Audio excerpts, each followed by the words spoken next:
This has been a rumor for a very long time, such a persistent rumor that then in July of this year, President Trump went and had a discussion with his chief of staff and asked him reportedly to stay on through 2020, to which Chief of Staff John Kelly agreed and then went back and told his staff that he would stay until then. That kind of made the rumor stop for a little bit, but then they picked back up again. And we've been hearing this rumor for quite a while now. Back in November, our chief White House reporter, John Roberts, reported that President Trump was considering 3 different potential shakeups to his cabinet staff, and that Chief of Staff John Kelly was one of those potentially being discussed. But again, after months of rumors, perhaps whispering back and forth of if this would happen, President Trump finally saying today that it will happen, and it'll happen at the end of the year. Take a listen. John Kelly will be leaving at the end of the year.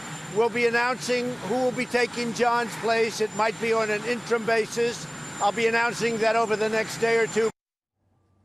Vice President Mike Pence's chief of staff, Nick Ayers, has long been rumored as the most likely or top contender for replacing Chief of Staff John Kelly. Again, Fox's John Roberts reported back in November that when these potential changes to the cabinet were being discussed, that Ayers is a name that came up, that Ayers is someone who is respected at the White House. They think he's a smart manager and good political operative, and someone that President Trump likes quite a lot. Obviously, we heard from President Trump there that the next person appointed could just be on a temporary basis. But if you guys remember, in just this last month, just a couple of weeks ago, Fox News Sunday, Chris Wallace sat down with President Trump. He asked him about that plan that was made back in the summer to keep Chief of Staff John Kelly until 2020. And President Trump seemed to throw some doubt into that timeline when he spoke with Chris Wallace.